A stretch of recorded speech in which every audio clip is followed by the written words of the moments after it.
तेग बहादुर सिमरिए कर नौनित आवे ताए। हिंद दी चादर नौवे गुरु श्री गुरु तेग बहादुर जी दे अज शहीदी दिहाड़े मौके उन्हां दी लासानी शहादत नूं कोट-कोट प्रणाम।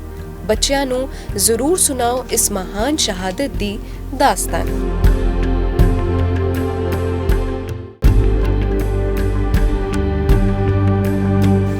गुरु तेग बहादुर जी का जन्म 1 अप्रैल 1621 ईस्वी नूं गुरु के महल विखे होया। माता नानकी जी दी कुखों जद आपने जन्म लिया तां पिता 6वें पातशाह गुरु हरगोबिंद साहिब जी दी खुशी दा ठिकाना नहीं रहा। कहा जाता है कि 6वें पातशाह ने जदों नवे जन्मे बालक दे दर्शन कीते तां गुरु जी ने सिर झुका के नमस्कार कीता। आप जी दा नाम त्यागमल रखा गया।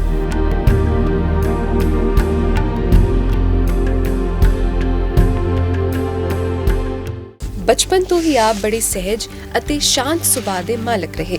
बचपन विच ही आप जी ਨੂੰ अस्त्र शस्त्र ਦੀ विद्या घर विच ही मिलनी शुरू हो गई, क्योंकि आप जी ਦੇ पिता यानी कि 6वीं पातशाही खुद मीरी पीरी ਦੇ मालिक सन।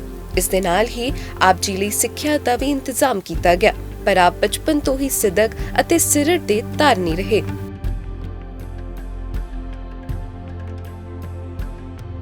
गुरु लादो रे गुरगद्दी। 8वें गुरु श्री गुरु हरकृष्ण जी ने ज्योति जोत समाउण तो पहले संगतां नूं बाबा बकाला जाओ, उत्थे गुरु मिलेगा कह के आप जी नूं गद्दी सौंपी। गुरसिख व्यापारी मक्खन शाह लुबाना दा जहाज समुंदर विच जबरदस्त तूफान विच फस गया अते डुੱਬਣ ਲੱਗਿਆ। ਜਦੋਂ जहाज ਦੇ बचण ਦਾ ਕੋਈ ਹੀਲਾ ਨਾ ਰਿਹਾ ਤਾਂ ਮੱਖਣ ਸ਼ਾਹ ਨੇ ਗੁਰੂ ਨਾਨਕ ਦੇ ਅੱਗੇ ਅਰਦਾਸ ਕਰਕੇ ਕਿਹਾ, ਸੱਚੇ ਪਾਤਸ਼ਾਹ ਮੇਰੇ ਜਹਾਜ਼ ਨੂੰ ਡੁੱਬਣ ਤੋਂ ਬਚਾ ਲਓ। ਮੈਂ ਆਪ ਜੀ ਨੂੰ 500 ਸੋਨੇ ਦੀਆਂ ਮੋਹਰਾਂ ਭੇਟ ਕਰਾਂਗਾ। ਮੱਖਣ ਸ਼ਾਹ ਦੇ ਸੁਖਣਾ ਸੁਖਣ ਉਪਰੰਤ ਉਸ ਦਾ ਜਹਾਜ਼ ਸੁਰੱਖਿਅਤ ਆਪਣੀ ਮੰਜ਼ਿਲ ਤੇ ਪਹੁੰਚ ਗਿਆ। ਇਸ ਦੇ ਬਾਅਦ ਆਪਣੀ ਸੁਖ ਪੂਰੀ ਕਰਨ ਲਈ ਜਦੋਂ ਮੱਖਣ ਸ਼ਾਹ ਲੁਬਾਨਾ ਬਾਬਾ ਬਕਾਲਾ ਪਹੁੰਚੇ ਤਾਂ ਉੱਥੇ 22 ਗੁਰੂ ਬਿਰਾਜਮਾਨ ਦੇਖ ਕੇ ਹੈਰਾਨ ਰਹਿ ਗਏ। ਉਹ ਹਰ ਇੱਕ ਗੁਰੂ ਨੂੰ 2-2 ਮੋਹਰਾਂ ਭੇਟ ਕਰਦੇ ਗਏ। ਪਾਖੰਡੀ ਗੁਰੂ ਮੋਹਰਾਂ ਪ੍ਰਵਾਨ ਕਰਦੇ ਗਏ, ਪਰ ਕਿਸੇ ਗੁਰੂ ਨੇ 500 ਮੋਹਰਾਂ ਨਹੀਂ ਮੰਗੀਆਂ। ਸੱਚਾ ਗੁਰੂ ਨਾ ਮਿਲਿਆ ਤਾਂ ਮੱਖਣ ਸ਼ਾਹ ਨਿਰਾਸ਼ ਹੋ ਗਿਆ। ਉਹਨੂੰ ਕਿਸੇ ਨੇ ਦੱਸਿਆ ਕਿ ਤੇਗ ਬਹਾਦਰ ਜੀ ਇਹਨਾਂ ਸਭ ਪਾਖੰਡਾਂ ਤੋਂ ਦੂਰ ਆਪਣੇ ਘਰ ਭੌਰੇ ਵਿੱਚ ਤਪੱਸਿਆ ਕਰ ਰਹੇ ਨੇ। ਮੱਖਣ ਸ਼ਾਹ ਨੇ ਜਦ ਉਹਨਾਂ ਅੱਗੇ 2 ਮੋਹਰਾਂ ਭੇਟ ਕੀਤੀਆਂ ਤਾਂ ਗੁਰੂ ਜੀ ਨੇ ਅੱਖਾਂ ਖੋਲੀਆਂ ਤੇ ਮੁਸਕਰਾ ਕੇ ਕਿਹਾ ਕਿ ਗੁਰੂ ਦੇ ਸਿੱਖਾ 500 ਮੋਹਰਾਂ ਸੁੱਕ ਕੇ 2 ਚੜਾ ਰਹੇ ਹੋ। ਇੰਨੀ ਗੱਲ ਸੁਣਦਿਆਂ ਹੀ ਮੱਖਣ ਸ਼ਾਹ ਦੀ ਖੁਸ਼ੀ ਦੀ ਹੱਦ ਨਾ ਰਹੀ ਤੇ ਉਹ ਗੁਰੂ ਜੀ ਦੇ ਚਰਨ ਕਮਲਾਂ ਤੇ ਨਤਮਸਤਕ ਹੋ ਗਿਆ। ਫਿਰ ਉਹਨੇ ਬਾਹਰ ਆ ਕੇ ਉੱਚੀ ਉੱਚੀ ਕਿਹਾ, ਗੁਰੂ ਲਾਦੋ ਰੇ। ਇੱਕ ਖਬਰ ਸੁਣ ਕੇ ਗੁਰੂ ਦੇ ਸਿੱਖ ਗਦ ਹੋ ਉੱਠੇ ਅਤੇ ਗੁਰੂ ਜੀ ਦੇ ਘਰ ਅੱਗੇ ਇਕੱਤਰ ਹੋ ਗਏ। ਗੁਰੂ ਜੀ ਭੌਰੇ ਤੋਂ ਬਾਹਰ ਆ ਗਏ। ਦਿੱਲੀ ਤੋਂ ਇੱਕ ਸਿੱਖ 5 ਪੈਸੇ ਤੇ ਨਾਰੀਅਲ ਲੈ ਕੇ ਪਹੁੰਚਿਆ ਹੋਇਆ ਸੀ, ਜੋ ਗੁਰੂ ਜੀ ਨੂੰ ਭੇਟ ਕੀਤਾ ਗਿਆ ਅਤੇ ਬਾਬਾ ਬੁੱਢਾ ਜੀ ਦੇ ਪੋਤਰੇ ਬਾਬਾ ਗੁਰਦਿੱਤਾ ਜੀ ਨੇ ਗੁਰੂ ਤੇਗ ਬਹਾਦਰ ਜੀ ਦੇ ਤਿਲਕ ਲਗਾ ਕੇ ਉਹਨਾਂ ਨੂੰ ਗੁਰੂ ਸਾਜਿਆ।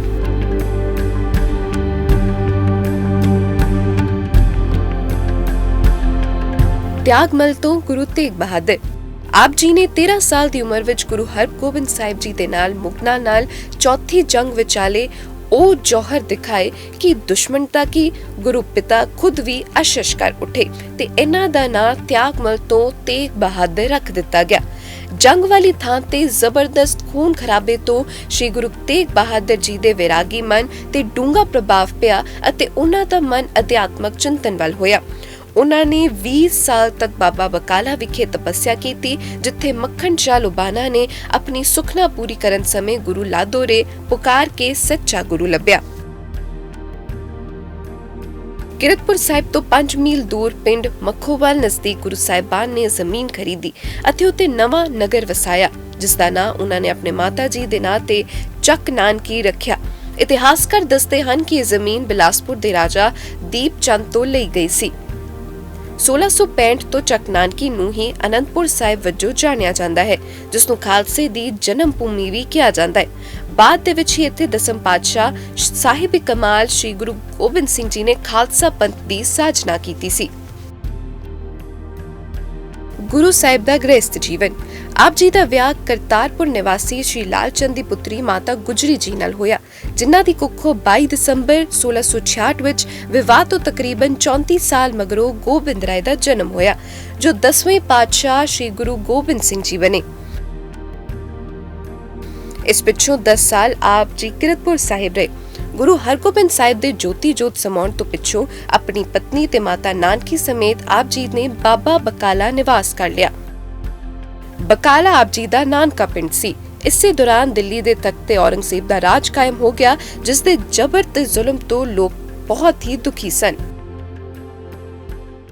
ਕਸ਼ਮੀਰੀ ਪੰਡਤਾਂ ਦਾ ਦੁੱਖ, ਬਾਂਹ ਜਿਨ੍ਹਾਂ ਦੀ ਪਕੜੀਏ, ਸਿਰ ਦੀਜੇ ਬਾਂਹ ਨਾ ਛੋੜੀਏ। तत्काली हाकम औरंगजेब ਦੇ ਦਰਬਾਰ 'ਚ ਇੱਕ ਵਿਦਵਾਨ ਪੰਡਿਤ ਆ ਕੇ ਹਰ ਰੋਜ਼ ਔਰੰਗਜ਼ੇਬ ਸਾਹਮਣੇ ਗੀਤਾ ਦੇ ਸ਼ਲੋਕ ਪੜ੍ਹਦਾ ਤੇ ਉਸ ਦਾ ਅਰਥ ਸੁਣਾਉਂਦਾ ਸੀ, ਪਰ ਉਹ ਪੰਡਿਤ ਗੀਤਾ 'ਚੋਂ ਕੁਝ ਸ਼ਲੋਕ ਛੱਡ ਦਿੰਦਾ ਹੁੰਦਾ ਸੀ। ਇੱਕ ਦਿਨ ਪੰਡਿਤ ਬਿਮਾਰ ਪੈ ਗਿਆ। ਔਰੰਗਜ਼ੇਬ ਨੂੰ ਗੀਤ ਸੁਣਾਉਣ ਲਈ ਪੰਡਿਤ ਨੇ ਆਪਣੇ ਬੇਟੇ ਨੂੰ ਭੇਜ ਦਿੱਤਾ, ਪਰ ਉਸ ਨੂੰ ਇਹ ਦੱਸਣਾ ਭੁੱਲ ਗਿਆ ਕਿ ਉਸਨੇ ਕਿਹੜੇ-ਕਿਹੜੇ ਸ਼ਲੋਕਾਂ ਦਾ ਅਰਥ ਰਾਜਾ ਦੇ ਸਾਹਮਣੇ ਨਹੀਂ ਕਰਨਾ ਹੈ।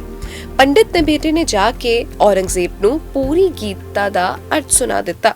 ਔਰੰਗਜ਼ੇਬ ਨੂੰ ਕਿਸੇ ਦੂਸਰੇ ਧਰਮ ਦੀ ਪ੍ਰਸ਼ੰਸਾ ਤੇ ਸੱਚੀਆਂ ਸਿੱਖਿਆਵਾਂ ਸਹਿਣ ਨਹੀਂ ਸਨ।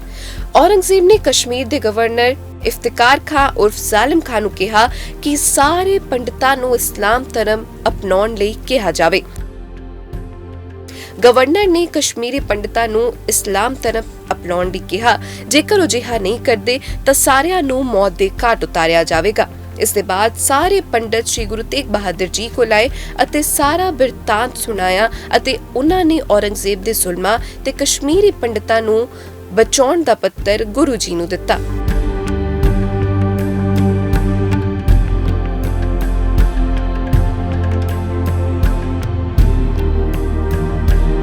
ਗੁਰੂ ਸਾਹਿਬ ਦੀ ਸ਼ਹਾਦਤ ਦਾ ਸਫ਼ਰ।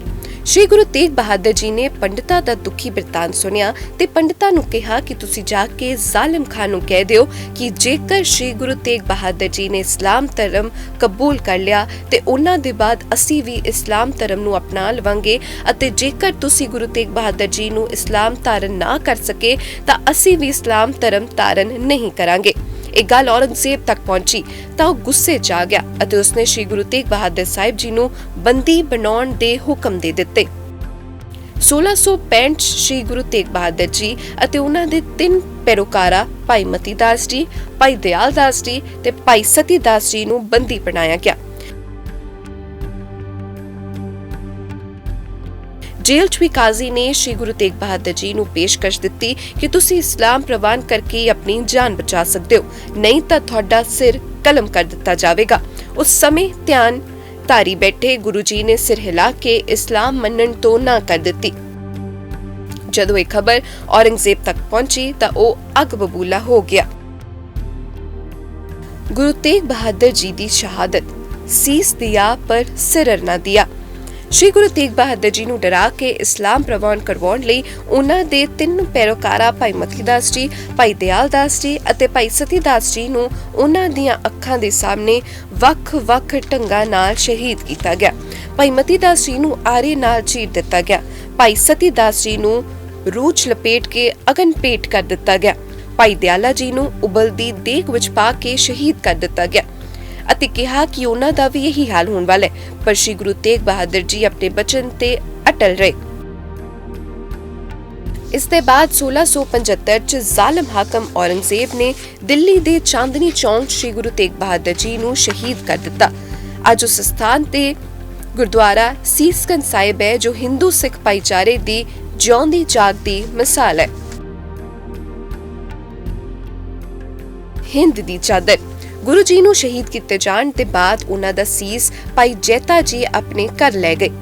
ਉਦੋਂ ਭਾਈ ਜੈਤਾ ਜੀ ਦੀ ਪਤਨੀ ਨੇ ਗੁਰੂ ਜੀ ਦਾ ਸੀਸ ਉਹਨਾਂ ਦੇ ਬੇਟੇ ਗੋਬਿੰਦ ਰਾਏ ਜੀ ਨੂੰ ਸੌਂਪਣ ਲਈ ਕਿਹਾ। ਭਾਈ ਜੈਤਾ ਜੀ ਨੇ ਸ਼੍ਰੀ ਕੀਰਤਪੁਰ ਸਾਹਿਬ ਪਹੁੰਚ ਕੇ ਗੋਬਿੰਦ ਰਾਏ ਜੀ ਨੂੰ ਗੁਰੂ ਤੇਗ ਬਹਾਦਰ ਜੀ ਦਾ ਸੀਸ ਸਮਰਪਿਤ ਕੀਤਾ ਤੇ ਉਹਨਾਂ ਨੇ ਭਾਈ ਸਾਹਿਬ ਨੂੰ ਰੰਗਰੇਟਾ ਗੁਰੂ ਕਾ ਬੇਟਾ ਖਿਤਾਬ ਪ੍ਰਦਾਨ ਕੀਤਾ।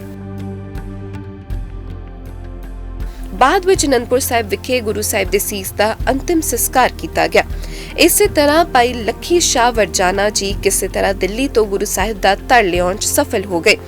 ਪਰ ਮੁਗਲ ਹਾਕਮਾਂ ਨੂੰ ਇਸ ਗੱਲ ਦਾ ਇਲਮ ਹੋ ਗਿਆ ਅਤੇ ਉਹਨਾਂ ਨੇ ਪਿੱਛਾ ਕਰਨਾ ਸ਼ੁਰੂ ਕਰ ਦਿੱਤਾ। ਭਾਈ ਸਾਹਿਬ ਉਹਨਾਂ ਨੂੰ ਚਕਮਾ ਦੇ ਕੇ ਗੁਰੂ ਜੀ ਦਾ ਧੜ ਆਪਣੇ ਘਰ ਲੈ ਆਏ ਅਤੇ ਘਰ ਨੂੰ ਅਗਨਪੇਟ ਕਰਕੇ ਗੁਰੂ ਸਾਹਿਬ ਦੇ ਧੜ ਦਾ ਸੰਸਕਾਰ ਕਰ ਦਿੱਤਾ। ਅੱਜ ਉਸ ਅਸਥਾਨ ਤੇ ਗੁਰਦੁਆਰਾ ਸ਼੍ਰੀ ਰਕਾਬਗੰਜ ਸਾਹਿਬ ਸਥਿਤ ਹੈ। ਪ੍ਰੇਰਨਾ ਦਾ ਸਰੋਤ, ਸੱਚਾਈ, ਦਲੇਰੀ ਤੇ ਬਲੀਦਾਨ ਦੀ ਮਿਸਾਲ। ਸੰਸਾਰ ਨੂੰ ਅਜਿਹੇ ਬਲੀਦਾਨੀਆਂ ਤੋਂ ਪ੍ਰੇਰਨਾ ਮਿਲਦੀ ਹੈ ਜਿਨ੍ਹਾਂ ਨੇ ਜਾਨ ਦੇ ਦਿੱਤੀ ਪਰ ਸੱਚ ਅਹਿੰਸਾ ਦਾ ਮਾਰਗ ਨਹੀਂ ਛੱਡਿਆ। 9ਵੇਂ ਪਾਤਸ਼ਾਹ ਸ੍ਰੀ ਗੁਰੂ ਤੇਗ ਬਹਾਦਰ ਜੀ ਦੇ ਬਲੀਦਾਨ ਦੇ ਬਾਅਦ ਉਹਨਾਂ ਦੇ ਸਪੁੱਤਰ ਸ੍ਰੀ ਗੁਰੂ ਗੋਬਿੰਦ ਸਿੰਘ ਜੀ 10ਵੇਂ ਪਾਤਸ਼ਾਹ ਬਣੇ, ਜੋ ਇੱਕ ਮਹਾਨ ਯੋਧੇ, ਕਵੀ ਤੇ ਦਾਰਸ਼ਨਿਕ ਰਹੇ ਸਨ। ਸ੍ਰੀ ਗੁਰੂ ਤੇਗ ਬਹਾਦਰ ਜੀ ਨੇ ਕਿਹਾ ਕਿ ਧਰਮ ਇੱਕ ਮਜ਼ਹਬ ਨਹੀਂ ਹੈ, ਧਰਮ ਇੱਕ ਫਰਜ਼ ਹੈ, ਆਦਰਸ਼ ਜ਼ਿੰਦਗੀ ਦਾ ਰਸਤਾ ਹੈ। ਅੱਜ ਸਾਡੇ ਲਈ ਗੁਰੂ ਜੀ ਦੀਆਂ ਸਿੱਖਿਆਵਾਂ, ਤਿਆਗ, ਬਲੀਦਾਨ ਇੱਕ ਵਿਰਾਸਤ ਹੈ। ਇਸ ਵਿਰਾਸਤ ਨੂੰ ਬਚਾਉਣਾ ਤੇ ਸੰਭਾਲ ਕੇ ਰੱਖਣਾ ਹੀ ਗੁਰੂ ਜੀ ਪ੍ਰਤੀ ਸੱਚੀ ਸ਼ਰਧਾ ਹੋਵੇਗੀ। ਗੁਰੂ ਤੇਗ ਬਹਾਦਰ ਜੀ ਦੀ ਸ਼ਹੀਦੀ ਸਾਕੇ ਪਿੱਛੇ ਰਾਜਸੀ ਕਾਰਨ ਨਹੀਂ ਸੀ, ਸਗੋਂ ਬਾਦਸ਼ਾਹ ਔਰੰਗਜ਼ੇਬ ਦੀ ਕੱਟੜਤਾ ਸੀ, ਜਿਸ ਦੁਆਰਾ ਉਹ ਇਸ ਦਾਰੁਲ ਹਰਬ ਯਾਨੀ ਕਾਫਰਾਂ ਦੀ ਧਰਤੀ ਨੂੰ ਦਾਰੁਲ ਇਸਲਾਮ ਯਾਨੀ ਮੋਮਨਾਂ ਦੀ ਧਰਤੀ ਵਿੱਚ ਬਦਲਣਾ ਚਾਹੁੰਦਾ ਸੀ। ਉਹ ਮੰਦਿਰਾਂ ਨੂੰ ਢਾਹ ਕੇ ਮਸਜਿਦਾਂ ਬਣਾਉਣਾ ਚਾਹੁੰਦਾ ਸੀ। ਗੁਰੂ ਤੇਗ ਬਹਾਦਰ ਜੀ ਤਾਂ ਧਾਰਮਿਕ ਸੁਤੰਤਰਤਾ ਦਾ ਸੁਨੇਹਾ ਦਿੰਦੇ ਸਨ। ਉਹ ਸਦਾ ਇਨਸਾਫ, ਸੱਚਾਈ, ਦਲੇਰੀ ਤੇ ਦਿਆਨਤਦਾਰੀ ਵਾਲਾ ਜੀਵਨ ਜਿਉਣ ਲਈ ਲੋਕਾਂ ਨੂੰ ਉਤਸ਼ਾਹਿਤ ਕਰਦੇ ਸਨ। ਗੁਰੂ ਗੋਬਿੰਦ ਸਿੰਘ ਜੀ ਨੇ ਇਸ ਸ਼ਹੀਦੀ ਬਾਰੇ ਬਚਿੱਤਰ ਨਾਟਕ ਵਿੱਚ ਵਰਣਨ ਕੀਤਾ ਹੈ। ਗੁਰੂ ਤੇਗ ਬਹਾਦਰ ਜੀ ਨੇ ਤਿਲਕ ਜੰਮੂ ਦੀ ਰੱਖਿਆ ਲਈ ਅਲੌਕਿਕ ਸਾਕਾ ਕਰ ਦਿਖਾਇਆ ਤੇ ਧਰਮ ਦੀ ਖਾਤਰ ਲਾਸਾਨੀ ਸ਼ਹਾਦਤ ਦਿੱਤੀ। ਉਹਨਾਂ ਸੀਸ ਦਿੱਤਾ ਪਰ ਅਸੂਲ ਨਹੀਂ ਤਿਆਗੇ। ਧਰਮ ਹੇਤ ਸਾਕਾ ਜਿਨ ਕੀਆ, ਸੀਸ ਦਿਆ ਪਰ ਸਿਰ ਨਾ ਦਿਆ।